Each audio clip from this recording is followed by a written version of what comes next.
Buenas y bienvenidos al podcast de Joaquín Puerma Endocrino, el podcast que tratará de tu salud y que intentará que cada día estés un poquito mejor.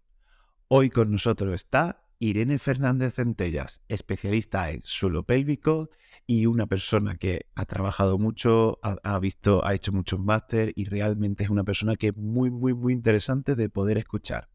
¿Qué tal? ¿Cómo te encuentras? Hola Joaquín, ¿cómo estás? Pues bien, muchísimas gracias por invitarme aquí a tu podcast y bueno, a ver si vamos dando información para poder ayudar a las mujeres en las diferentes etapas de su vida. Así que muchísimas gracias. Eh, lo mismo digo y muchas gracias, de verdad estoy encantado de poder hablar contigo, la verdad. He ido viendo más cosas sobre ti antes de esta entrevista y la verdad es que me encanta cómo te expresas, me encanta cómo hablas y realmente creo que comunica muy bien sobre un tema que yo creo que hace falta comunicar y que previamente a estos capítulos no sabía yo tanto y poco a poco he ido mejorando mucho gracias a profesionales como tú. Ten Pues cuidado vamos a... porque yo en las formaciones siempre Ujú. digo que el suelo pélvico engancha. Así que cuidado, no sea cosa, yo no te Sí, sí, cambies sí, de sí. especialidad. No. Bueno, esto ya totalmente fuera. Una vez tuve una pesadilla con que era ginecólogo, que tenía que ir a un parto y tal, y no sabía nada. El típico examen que no tienes ni idea, pues cambiando de especialidad. Y, ay, Dios mío, pero ahora tengo que ver embarazo y todo eso. Y, guau, me levanté fatal. En serio. Pues nada, esperemos que este podcast no sea tu peor pesadilla. No, para nada, está siendo muy bueno. Vale, pues inicialmente vamos a hablar del suelo pélvico y lo vamos a intentar definir. Yo voy a dar la definición académica porque realmente como no tengo suficiente práctica, pues solamente puedo saber las cosas de los libros. Y es el suelo pélvico es un conjunto de músculos, tejidos y ligamentos ubicados en la parte inferior de la pelvis, que actúan como una especie de red de soporte para los órganos pélvicos, ya sea vejiga, útero, recto, que forma parte del intestino grueso, que se apoyan en lo que es el marco de los huesos de la cadera o los huesos de la pelvis.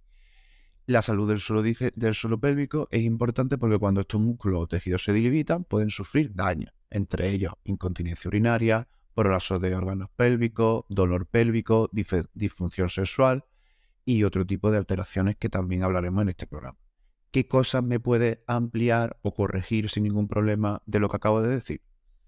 Corregir, no tengo nada que corregir. Como bien has dicho, esta es la definición teórica, académica de lo que es el suelo pélvico y también em, es el gran desconocimiento a partir de esta definición. Me explico. En muchas ocasiones nos imaginamos que el suelo pélvico es este conjunto de estructuras que, como tú bien has dicho, están localizadas dentro de la pelvis y nos pensamos que aquellas disfunciones que podemos sufrir se gestan, es decir, nacen en esa zona local.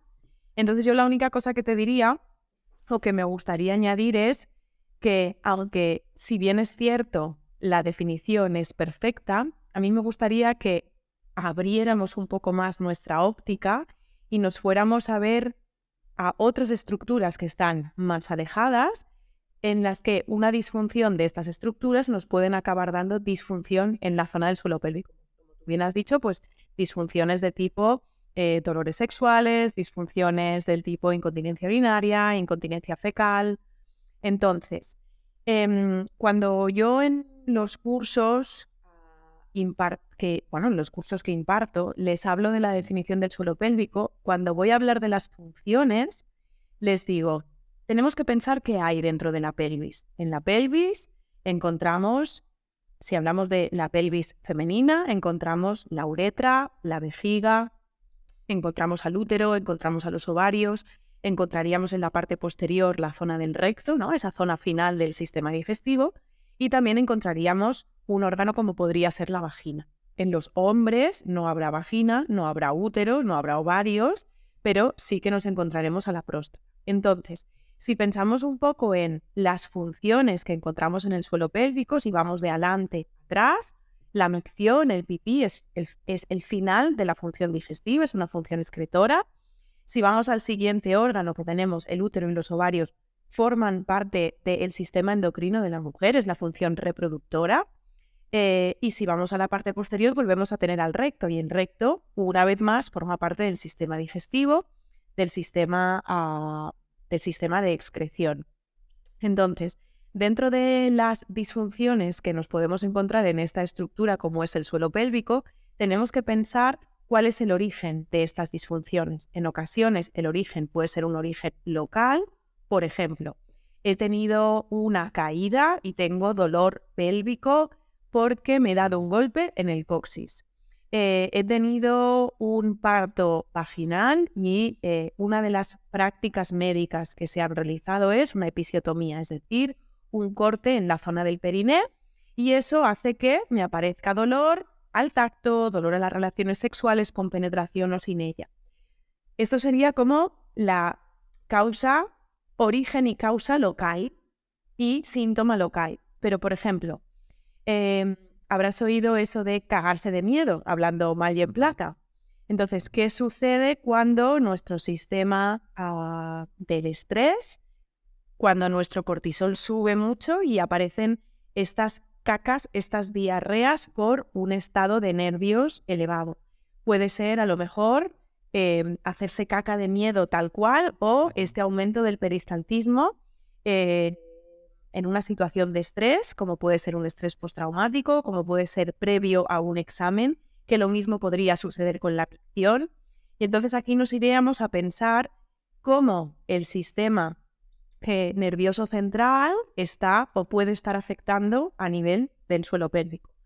El sistema digestivo, lo mismo. Nos podremos encontrar mujeres que tienen cándidas de repetición a nivel local, a nivel vagina, o incluso cistitis de repetición con cultivo positivo, por supuesto, y hacemos tratamiento local, y aquello sigue siendo una recidiva. Entonces, ¿de dónde está viniendo ese sobrecrecimiento de bichitos? Pues probablemente en el intestino también habrá un sobrecrecimiento que está haciendo que la parte final también actúe. O, por ejemplo, mujeres que están diagnosticadas o tildadas de vaginismo, es decir, una contracción de las paredes de la vagina en el momento de la penetración, ya sea con un espéculo en una revisión ginecológica, ya sea con un tampón, con un juguete sexual, con los dedos en la exploración ginecológica o de fisioterapia, y la vagina, por estar en un contexto emocionalmente de peligro, la vagina se cierra. Entonces, y resumo, pensar que todas las estructuras que, como tú bien has comentado, son locales, nos pueden dar una disfunción local, así es, pero tenemos que pensar que tienen muchísima relación con otros sistemas. Y para mí esa va a ser la clave para poder hacer una definición más global y más completa de lo que realmente es el suelo pélvico. Porque si no, iremos a hacer una exploración ginecológica. Desde ginecología nos dirán: ok, todo está bien, efectivamente desde medicina el órgano funciona, pero la disfunción, la parte funcional, no está funcionando, como aquellas mujeres que desde un punto de vista de ginecología todo está bien, pero ese embarazo no llega. ¿Qué está sucediendo para que ese embarazo no llegue cuando desde ginecología todo está bien? Entonces yo creo que es interesante poder aquí abrir esta ventana a, vamos a darle una visión mucho más global, y seguro que de esta manera podremos hacer unos mejores diagnósticos funcionales y podremos abordar muchísimo más con las diferentes herramientas que disponemos para conseguir el tratamiento de esta disfunción local. Sí, efectivamente, muchas veces cuando no hay, y eso puede ser a veces bastante frustrante tanto para los médicos y sobre todo para los pacientes que tienen el problema, cuando no hay un problema claramente definido, cuando no hay un problema que puede tener una clara solución, ahí ya cuando empezamos a agobiarnos más, a pensar que somos nosotros, que lo hacemos por nuestra cuenta, y no tener ese diagnóstico claro, pues también nos ayuda. Y ahí es cuando entra la dificultad en el profesional sanitario, que tiene que encontrar cuál es la posible solución o el posible diagnóstico, ya que muchas veces hay que hacer pruebas sin evidencias tan sólidas como, por ejemplo, un tratamiento médico o una cirugía, que nos puedan intentar ayudar con sentido común y con práctica clínica por detrás que nos avale, que nos puedan ayudar a solucionar esos problemas que a lo mejor no pueden ser tan obvios a primera vista.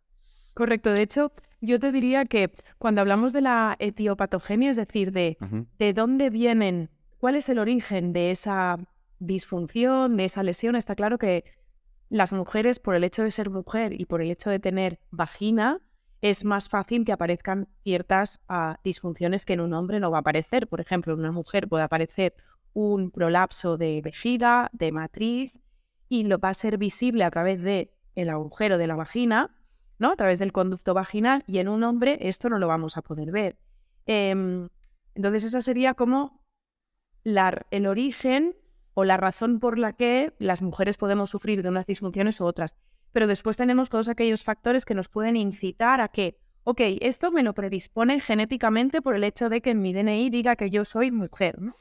Pero ¿qué es lo que hace que en unas les aparezca o no? Por ejemplo, el parto, sabemos que es uno de los principales traumatismos fisiológicos, pero que es un traumatismo que puede sufrir la mujer. Y luego a partir de aquí entender cuáles son aquellos factores que pueden perpetuar esa lesión. Por ejemplo, un estreñimiento, por ejemplo, una diarrea, por ejemplo, un síndrome de colon irritable, ¿no? Lo que ahora se conoce ya más como un SIBO, un sobrecrecimiento del intestino delgado, ya sea por arqueas o no. La menopausia, el uso de determinados fármacos, patologías o disfunciones del sistema respiratorio, como podría ser un asma, una alergia o un EPOC, que van a hacer que haya mucha más presión que esté llegando en el suelo pélvico. Y yo creo que si podemos entender todo, va a ser muchísimo más fácil que nos demos la mano desde medicina, desde fisioterapia, es decir, los profesionales de la salud, para poder realmente encontrar la solución al síntoma que nos está dando esa mujer en este caso. Porque una de las cosas que acabas de mencionar son algunos factores de riesgo, y el principal factor de riesgo y el que yo tenía en mente incluso antes de darle caña a este tema era el embarazo y el parto. Luego también un poco en parte la menopausia, pero sí que es verdad que hay otros factores de riesgo que no había caído, como por ejemplo, creo que has hablado de ello, la tos crónica, tanto del tabaquismo como de las enfermedades respiratorias, el estreñimiento, que produce un aumento de la cantidad de presión que puede haber dentro de la cavidad del suelo pélvico, la obesidad, y luego he visto, que eso también me llama mucho la atención, profesiones de riesgo como algunos tipos de deportistas, cantantes, músicos de viento y ese tipo de cosas que hace que el aumento de las presiones dentro del cuerpo de la mujer sea mayor y sean más propensas a tener problemas. ¿Hay algún factor de riesgo que se me ha podido escapar o que haya que tener en cuenta gravemente? No, yo creo que tendríamos que diferenciar lo que son los factores que me pueden incitar a tener esa disfunción, como podría ser un parto, y otra cosa es lo que va a hacer que si la disfunción exista, se mantenga en el tiempo. Entonces, los factores que son los factores perpetuantes, es decir, aquellos que hacen que la disfunción se mantenga en el tiempo, suelen ser factores que son fácilmente, vamos a ponerlo entre comillas, modificables. Es decir, como bien has comentado, en la cavidad, en el suelo pélvico, en el suelo de la pelvis, nos está gestionando la presión de toda la cavidad torácica y abdominal. No tenemos una fuga, es decir, la presión que hay en el abdomen va a estar ahí. No tengo una válvula de escape para ir regulando las presiones. Entonces, sí es cierto, por ejemplo, que uno de los factores que nos puede perpetuar esa disfunción será, por ejemplo, el estatus hormonal de la mujer. Si hablamos de una mujer en etapa fértil, sus hormonas a nivel del tejido conjuntivo no están afectando de la misma manera en la primera fase del ciclo, donde los estrógenos van a ser los protagonistas, que en una segunda fase del ciclo, donde la progesterona va a ser la protagonista. Si hablamos de hormonas, no nos vamos a encontrar la misma calidad del tejido conjuntivo en una mujer que no tenga la regla que en una mujer que sí la tenga, ya sea por una amenorrea, es decir, no aparece la menstruación pero estamos en etapa fértil, o una amenorrea porque estamos dando el pecho, es decir, no hay sangrado menstrual porque la prolactina está muy alta y se debe a que estamos amamantando a nuestro bebé, o una mujer que está en menopausia donde pues eso, el descenso del estradiol, de los estrógenos ha caído y todo y pensar cómo esos estrógenos están actuando a nivel del periné. Entonces, eso es como súper importante. Por otro lado, un factor perpetuante puede ser el deporte. Yo no digo, a mí cada vez me gusta menos decir si hay un deporte bueno o si hay un deporte malo. Es cierto que hay deportes que son más o menos hiperpresivos, que ejercen una mayor o menor presión en esa zona, pero en principio, si la sabemos gestionar correctamente a través del suelo pélvico y a través de la cavidad abdominal, no tendría por qué aparecer sintomatología. El problema es esa mujer que está haciendo ese deporte o ese ejercicio físico, ¿tiene su cuerpo preparado para hacerlo? En ocasiones estamos yendo demasiado rápido de lo que nuestro cuerpo es capaz de gestionar. Por ejemplo, en un posparto que nos queremos poner las bambas, ¿no?, las deportivas, demasiado rápidas, cuando sería todo lo contrario. Ponte las bambas en el embarazo, porque los beneficios del ejercicio físico, tanto para la mamá como para el bebé, son un montón. Y en el posparto, piano, ¿no? Vamos a ir un poquito más poco a poco y vamos a ir dejando que la propia evolución natural del cuerpo de la mujer del estado embarazo al estado no embarazo, ¿no?, que el estatus hormonal vaya normalizándose, y a medida que vaya normalizándose el estatus hormonal, nuestro cuerpo también va a ser capaz de soportar mejor esas cargas. ¿Todas las mujeres que corren se hacen pipí? No. ¿Todas las mujeres que hacen CrossFit se hacen pis encima? No, tampoco. Ahora, si bien es cierto, en muchas ocasiones empezamos a hacer una práctica de actividad física que no nos corresponde por cómo están nuestros tejidos, o estamos haciendo un deporte dentro de nuestro ciclo menstrual que está pasado de carga para cómo están nuestras hormonas. Entonces eso es muy importante.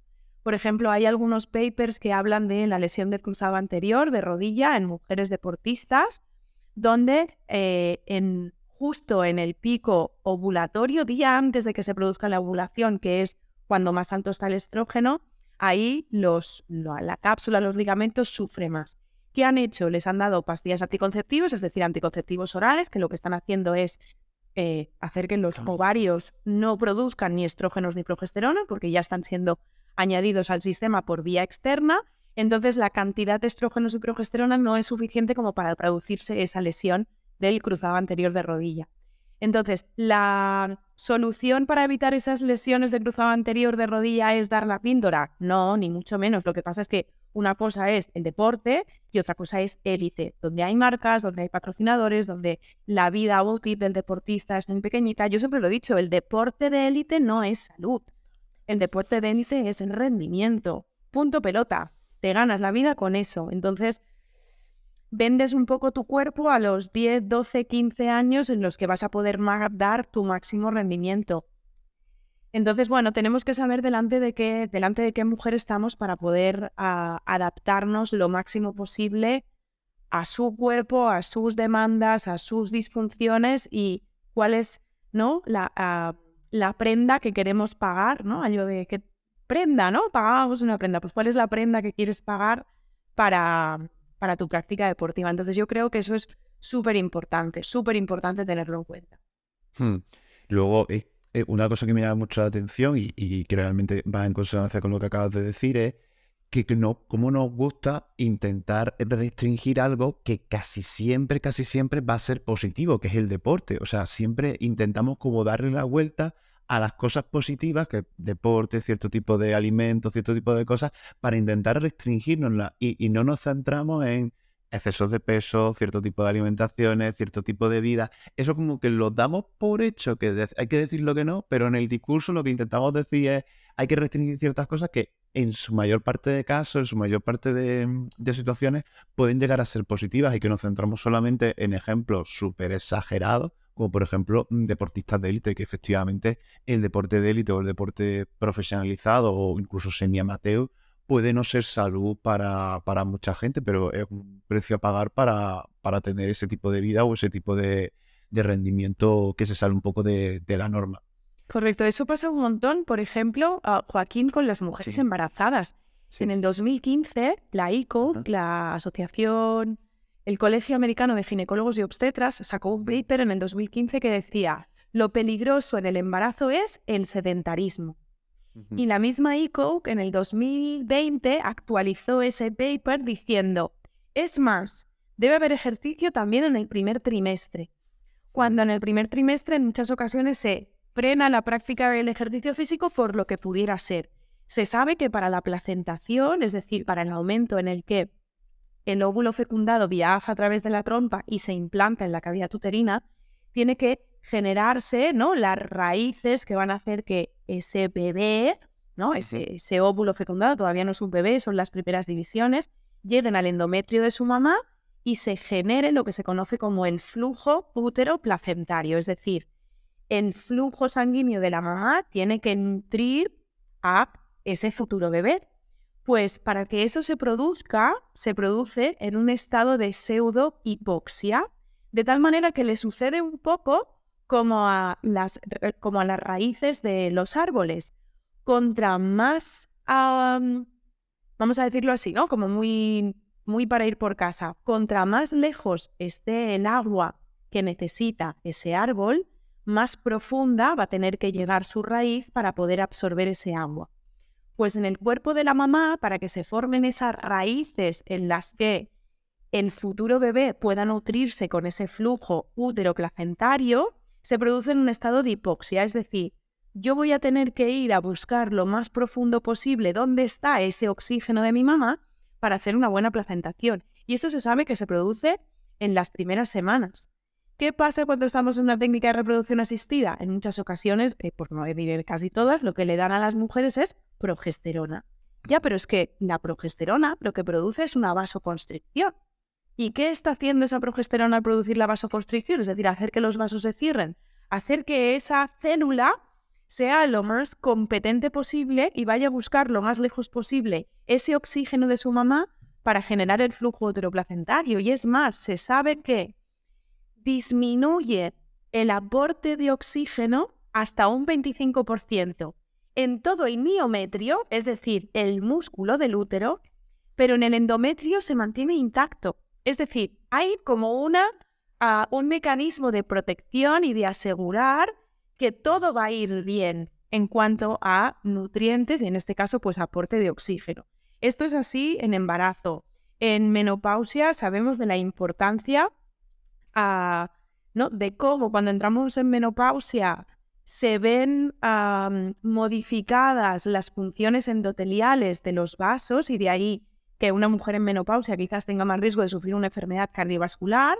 ¿Y por qué? Pues porque bajan los estrógenos. ¿Y cuándo es súper importante hacer deporte? Justamente ahí, ¿no? Pues para nuestra salud ósea, nuestra salud cardiovascular. Entonces, me parece súper importante esto que decías. El deporte, cuidado, el ejercicio físico es bueno siempre y también cuidado con ciertos alimentos. Permitimos determinados alimentos y quitamos, por ejemplo, la patata y la zanahoria porque tienen un índice glicémico muy alto, pero permitimos el pan y las galletas porque su índice glicémico es más bajito, pero ¿cómo es la carga glicémica? Entonces, todo esto que parece que está tan lejos del suelo pélvico, no lo está. Porque si una mujer tiene estreñimiento, su suelo pélvico va a sufrir. Si una mujer tiene diarrea, su suelo pélvico va a sufrir. Si una mujer está en un estado de inflamación de bajo grado, es muy fácil que sus sistemas de resolución de la inflamación no se den y esa regla duela. Es muy fácil, descartando una patología orgánica de útero, como podría ser una endometriosis, es muy fácil que si estamos en un sistema de inflamación, nuestra mucosa vaginal no funcione correctamente, haciendo que no lubrique bien y esto nos va o nos puede acabar dando dolor o disfunción en las relaciones sexuales. Entonces es tan importante darle a conocer esto a las mujeres. Sí, la verdad. Es cuando quieras, ¿eh? No, es que a mí de verdad, que te lo digo, lo digo de verdad, es que realmente el crear capítulos de podcast y todo ese tipo de cosas me ayuda a conectar y conversar con, que sí, más o menos filosófico, conversar con gente que me gusta escucharla, que me gusta ver las cosas que me enseña y me siento como un espectador privilegiado. Entonces, por eso, mientras voy pensando también las posibles cosas, las posibles puntualizaciones, para que no todo sea un ajá, en el que tiendo casi a ello, pues realmente me quedo callado escuchándote sin ningún problema. Vamos, es que te tengo que dar toda la razón. Las cosas. Imagínate, tú que eres endocrino, sí. ¿Cuántas tiroides no habrás llegado a ver en hiper o en hipo? Sí. Ya sean autoinmunes o no lo sean. ¿Cuántas mujeres, además, no tienen problemas de estreñimiento? Ujú, efectivamente, sí, sí, sí, sí, sí, sí que hay un montón, sí. Y que realmente al tratar esos factores hacemos que eso mejore bastante. Y luego también, tanto la retirada de cosas negativas, que hay factores negativos que puedan hacer, y como factores positivos, como por ejemplo cierto tipo de ejercicios, que ahora te quiero preguntar, y cierto tipo de intervenciones si necesitas un apoyo más personalizado. Sí, sí, sí, la verdad es que son temas que, y además que son complejos y son difíciles de cuidar, pero por eso son interesantes, al menos para mí. Vale. Pues hablando de esos ejercicios, no ejercicios desde el punto de vista deportivo, sino ejercicios específicos y terapéuticos, ¿qué ejercicios pueden hacer una mujer por sí sola para mantener el tono muscular del suelo pélvico y prevenir problemas asociados a la disfunción del suelo pélvico, como por ejemplo la incontinencia urinaria? Mira, cualquier ejercicio que realice la mujer puede ser un buen ejercicio, siempre y cuando esté bien pautado. Si yo tengo un buen tono muscular y una buena fuerza muscular, mi abdomen, mis glúteos van a estar más tonificados y van a ser capaces de gestionar mejor la presión. Sí es cierto que hay algunos ejercicios que se han hablado durante mucho tiempo, como serían los ejercicios de Kegel, o como serían los ejercicios abdominales hipopresivos, o como podría ser el método propioceptivo pelviperineal que nos da un sistema que es el tronco, es una superficie inestable en la que tú haces una serie de ejercicios, respiraciones encima de ese tronco y eso nos puede ayudar. Entonces, es verdad que hay unos ejercicios específicos que son interesantes realizarlos, sobre todo cuando hay algún tipo de disfunción, y después, por otro lado, cualquier actividad física y cualquier ejercicio físico, si está bien pautado, puede ser muy interesante. Hay un artículo, es verdad que está hecho con electromiografía de superficie, entonces, bueno, pues puede ser un sesgo a la hora de saber si el ejercicio es bueno o malo, que nos dice que una contracción aislada de los músculos del suelo pélvico aumenta en milivoltios 79. Vale, está súper bien. Pero si eso lo hacemos con una sentadilla, con un saltar ligero o con un puente de glúteos o con una banda de resistencia a la separación, ¿no? A la ABD, a la abducción de las piernas, separación de las piernas, nos vamos de 79 a, en función del ejercicio, 119, 159, 169. Entonces, fíjate cómo el ejercicio a más funcional sea, mejor activa y con más intensidad activa el suelo pélvico. ¿Qué va a ser importante? Lo que va a ser importante es que si nosotros nos queremos introducir dentro de un estilo de vida saludable donde el ejercicio físico sabemos que tiene que estar presente, si no he hecho nunca ejercicio, sería interesante hacer una valoración del suelo pélvico para ver si aquel ejercicio que yo voy a hacer, mi suelo pélvico es capaz de gestionar. Si ya estoy haciendo ejercicio físico, pero hay algunas X disciplinas que no puedo hacer porque me aparece una disfunción, como es un peso a nivel de la vagina o como es una pérdida de orina, pues ahí tendré que ir a hacer una exploración por parte de un fisioterapeuta del suelo pélvico que me haga una valoración funcional y que podamos dar quizás un pasito atrás para gestionar y después poder seguir hacia adelante. Entonces, al final es lo que decimos. Valoremos, miremos cómo está la mujer, hagámoslo de la manera más individualizada posible. Si hay alguna disfunción, la tratamos y cuando aquello ya esté, oye, a seguir. Y puede ser pádel, como puede ser correr, como puede ser un crossfit. Y luego, por supuesto, como sabemos que son ejercicios que aumentan la presión, podremos añadir algún ejercicio en concreto, como podría ser un hipopresivo, que nos va a ayudar al drenaje de toda la pelvis menor, como podría ser un ejercicio aislado de suelo pélvico, al igual que yo hago un aislado de bíceps, puedo hacer un aislado de elevador del ano, que es uno de los músculos del suelo pélvico. Entonces, bueno, yo creo que esa sería un poco la idea general. Vale. Una de las cosas que yo tenía de mis antiguos conocimientos más escasos era que era imprescindible, que era casi de los únicos ejercicios que se podían hacer, el hipopresivo. Esto creo, me da la impresión de que cada vez se va viendo que es menos imprescindible o menos único ejercicio. ¿Cómo ha ido la evolución de la pauta de hipopresivo para la difusión del suelo pélvico? Mira, de entrada se demonizó muchísimo al ejercicio de impacto en el suelo pélvico. Ujú. Se demonizó y se generalizó que el hecho de hacer ejercicio de impacto nos podía dar disfunción en el perine. Eso se generalizó y eso no es así. Entonces, a partir de aquí empezaron a entrar ejercicios que lo que hacían era disminuir la presión del suelo pélvico y activar al suelo pélvico en función de las fibras musculares que tiene. Las fibras musculares pueden ser, a grosso modo, lentas y rápidas. Las lentas son las de tono, son las de postura, los que nos ayudan al sistema de antigravitación, y las de fuerza serían las fásicas, ¿no? Serían aquellas que crecen rápido y cogen mucho volumen. Entonces, como se pensaba que los ejercicios que eran hiperpresivos eran dañinos para el perine, que hemos visto que no es así en todas las mujeres, se pautaron los ejercicios hipopresivos. Los ejercicios hipopresivos son una serie de ejercicios posturales, respiratorios, que a partir de esta postura y esta respiración, en principio, activan las fibras tónicas del suelo pélvico, que son su máximo número de fibras. Entonces, eso empezó ahí. Es cierto que los ejercicios hipopresivos, cuando hay disfunción en el suelo pélvico, van a ser una de las principales estrategias de tratamiento activo que le podemos proponer a la mujer. Pero no es la única. ¿Por qué? Pues porque esa mujer va a saltar, va a reír, va a perder el autobús, va a coger en brazos a su chico porque lo quiere mucho y lo quiere abrazar, va a coger en brazos a su hijo porque es pequeño.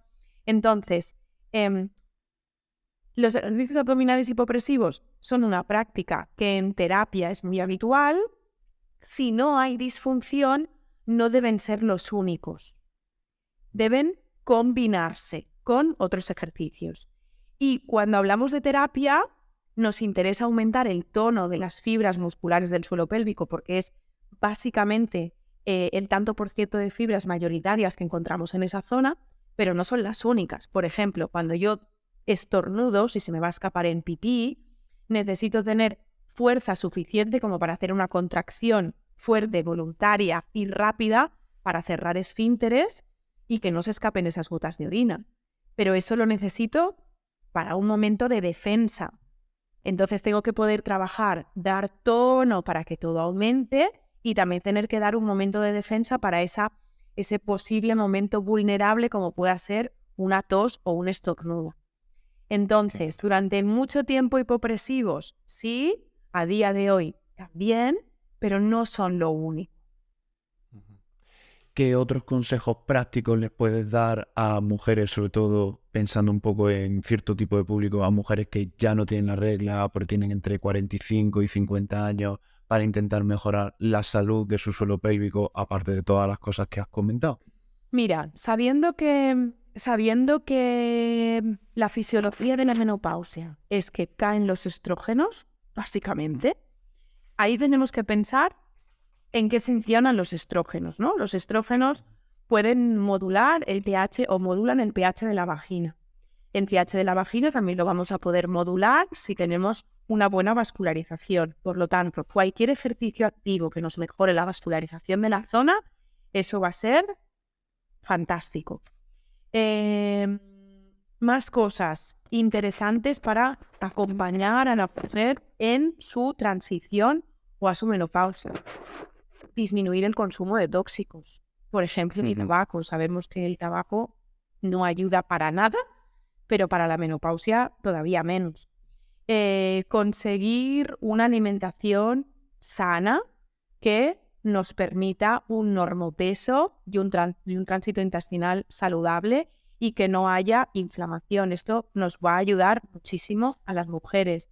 Nos va a ayudar, por ejemplo, el ejercicio físico, ¿no? Lo que decíamos, no tabaco, ejercicio físico óptimo, alimentación, esto en cuanto a estilo de vida.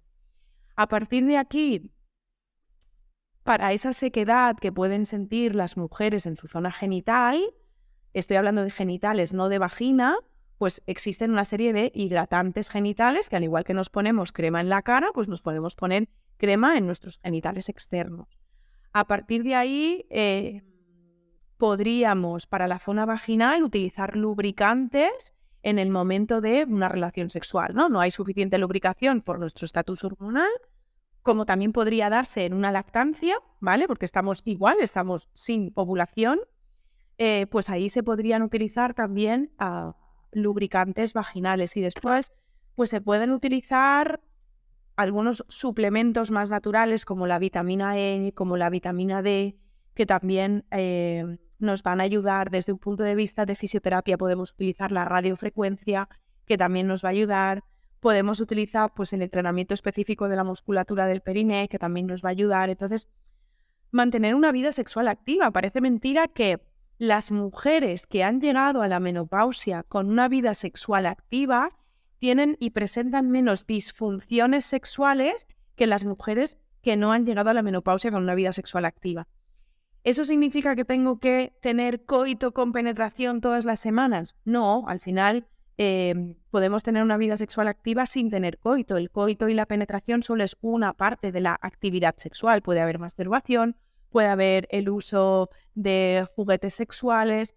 Piensa que la disfunción sexual, hay un artículo de Scavelo del 2019 que creo recordar que cuando nos habla de disfunción sexual en menopausia nos habla de un abanico de entre un 70 y un 80% de las mujeres presentan disfunción sexual en menopausia y lo catalogan en dispareunia, es decir, dolor en las relaciones sexuales, que puede ser superficial o profunda, disminución del deseo sexual, claro, que tiene mucha lógica. Si el beneficio de esa práctica sexual no existe, mi libido va a decir, ¿para qué lo voy a hacer si tampoco me sienta bien o me duele?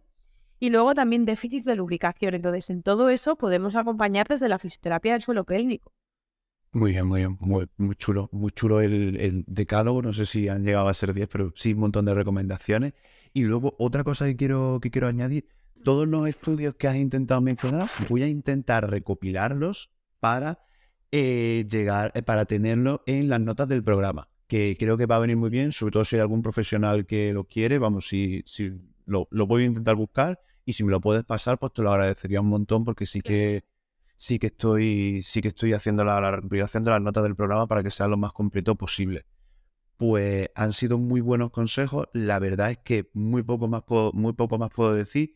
Es curioso, me llama mucho la atención que el hecho en sí de usar mucho el suelo pélvico o los órganos sexuales del suelo pélvico hace que tenga una mayor salud, ¿no? No, el uso no desgasta, sino fortalece, por decirlo de alguna forma. ¿Quién lo dijo? Que la función hace el órgano de Darwin, ¿no?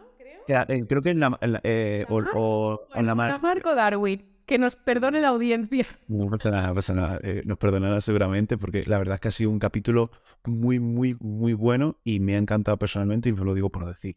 Dinos cómo te podemos encontrar, dónde te podemos encontrar, tanto si somos pacientes como si somos profesionales, que estoy seguro que mucha gente querrá ir a alguno de tus cursos, a alguna de tus charlas. Mira, yo paso consulta presencial en Andorra, yo vivo en Andorra, entonces aquí en Andorra me podéis encontrar en el centro Mes Fisio Mes Dona.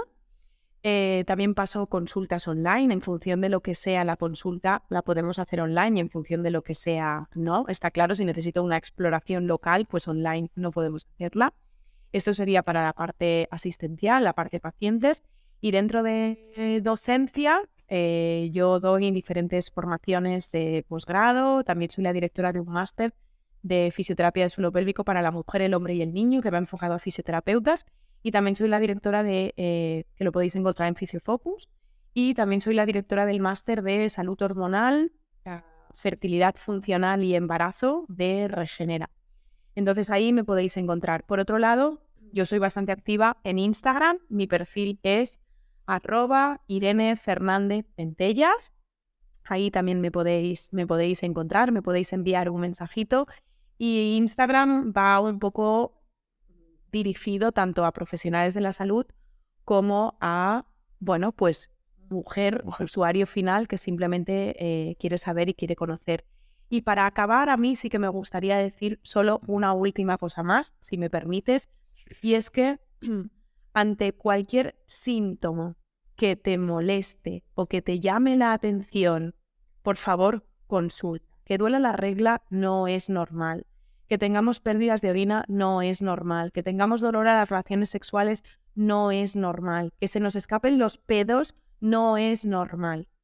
Que sea habitual en las mujeres no significa que sea normal. Y sobre todo, y muy importante, tenemos un montón de herramientas para poder tratar y acompañar a estas mujeres que están sufriendo de esto que te acabo de comentar.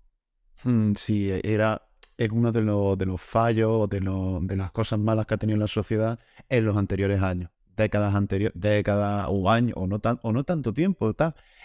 Son pequeñas molestias, bueno, pequeñas y grandes molestias que podemos tener en el día a día, que podáis tener sobre todo vosotros en el día a día, que a costa de ser habitual, se ha normalizado y no se han buscado, ni se han ido a buscar ayuda de gente que te pueda solucionar ese problema. O sea, realmente mujeres que tienen que quedarse 2 o 3 días en casa dobladas o trabajando a pesar de dolores intensos por la regla, y también pues patologías del suelo pélvico que has comentado que se normaliza, se queda de puertas de casa para adentro y no se habla más. Pues realmente interesante que ahora en esta época que tenemos recursos, que tenemos conocimientos, que tenemos profesionales que nos pueden intentar ayudar, como por ejemplo tú, pues nos pueda venir súper bien y para intentar solucionar esos problemas y no tener que sufrir en silencio. Correcto. Y abrimos un melón. Los hombres también tienen suelo pélvico. Sí, sí, sí, sí. Te lo estaba viendo. Bueno, pues sería interesante saber que si hay dolor a la eyaculación, dolor en el periné, es interesante también poder ir a consultar, más allá de, pues soy un señor mayor, me han encontrado un cáncer de próstata y entonces aparece la impotencia, después de la extirpación, ¿no?, de la prostatectomía radical, aparece la falta de erección, la incontinencia urinaria, pues ahí también podemos hacer cosas. Aunque hoy fuéramos, o el capítulo estuviera destinado a la mujer, sepamos que el hombre también tiene suelo pélvico con prácticamente las mismas funciones, menos la de gestación, porque no gestan, o la de menstruar, ¿no?, porque no menstruan, pero también hay un montón de hombres que sufren de dolor pélvico crónico, de disfunciones sexuales, que también tenemos muchas cosas que hacer y mucho por ayudarles. Vale. Pues muy buen mensaje final, tanto para hombres como para mujeres. Y nada, nos despedimos ya en este momento. Hasta la semana que viene. Si tenéis algún comentario, cualquier duda que os haya surgido de este capítulo, pues no dudéis en escribir tanto en el reproductor de podcast que uséis, como por ejemplo en YouTube, que también estará aquí en YouTube. Y nos vemos la semana que viene con más capítulos para intentar mejorar tu salud. Un placer y hasta luego. Un beso, muchas gracias.